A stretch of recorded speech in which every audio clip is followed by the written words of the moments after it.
Well, let me give you the punchline first. This is China's last decade as a coherent nation state. So we're going to be very soon talking about Chinese weakness and the effects of China's disintegration. But let me give you three big reasons. First of all, like that chapter that you quoted, there is nothing that is made in China that can't be made anywhere else. And because their demographics have been aging so aggressively for so long, their labor costs are now about 3 times what the labor costs of Mexico are. And Chinese labor is not as highly skilled as Mexican labor. So we've already seen the hemorrhaging out of the industrial space, most notably to Mexico and Vietnam, but some to the United States as well.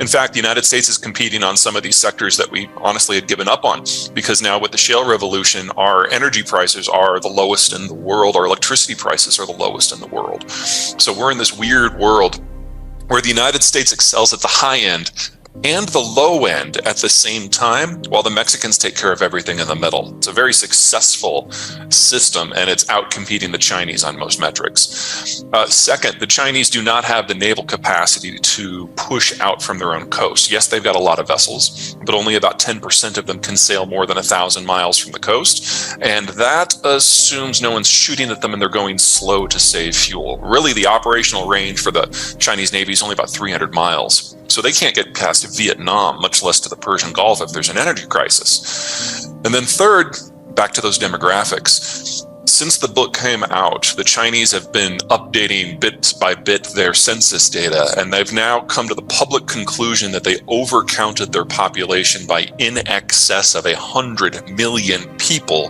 with all of those missing millions aged 40 and under.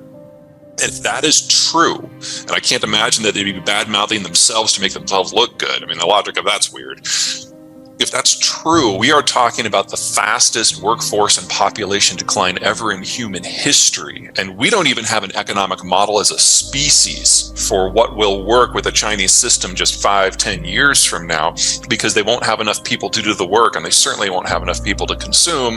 And that leaves them completely dependent upon whether the United States wants to import stuff from them. And it's become very clear in our politics under both Trump and Biden that the answer to that is no. In a word, capriciousness.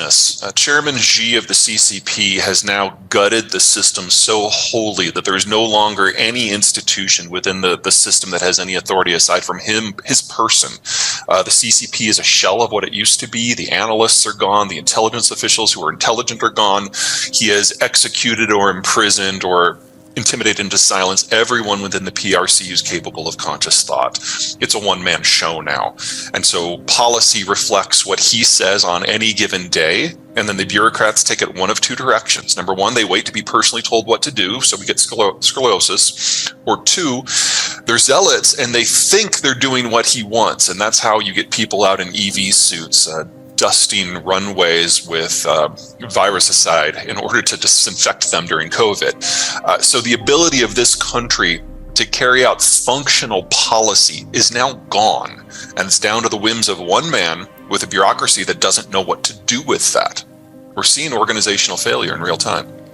It's something worth considering, because the whole idea of how we fought the Cold War is we created globalization to patrol the ocean so that anyone could ship anything anywhere and interact with any partner and access our market.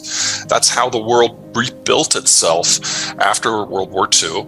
And that was the deal that Nixon handed to Mao himself in China in order to get the Chinese to switch sides in the Cold War, and it worked. But China's too big now, and the rest of the world is too aged now. And that deal was never going to last much longer than 1992. Honestly, it's a surprise it's lasted this long. Xi, as the leader of a one-man state, theoretically does have the power to completely change course. But the sacrifices that China would have to give to the United States economic and strategically to attract American interest in some sort of New Deal, I don't see that happening. We're going through our own period of isolationism here in the United States, and China bashing has become a very strong bipartisan point of agreement in American politics. It's one of the, well, something to keep in mind about Americans, especially white Americans, is they have a real hard time telling different ethnic groups apart. If you remember back to 9/11, most of the people who were getting attacked were Hispanic because Americans didn't know the difference. So anytime you see actions by Americans in that vein, you gotta look through it. You got to look at that very, very closely. It's ignorance. So I think that's probably a better word to use than hatred or intolerance. And one of the things we have seen that has really impressed me of late, well, let me give you two things. Number one, with the Ukraine war, American charity towards Ukraine has just caught me off guard. The degree of effort, not just by the government, but by private citizens and firms to stand with the Ukrainians. And second, say what you will about the rest of his politics. One of the great successes of the Trump administration was convincing Americans, especially conservative Americans, that Mexicans were part of the family. So we are capable of these huge leaps forward in terms of social unity, and we usually don't even acknowledge it until 30 years later. He did during the campaign, and then within 1 year of being in office, he was talking about Mexicans no longer as bad hombres and drug runners and rapists, but as some of the greatest adherents to the American dream.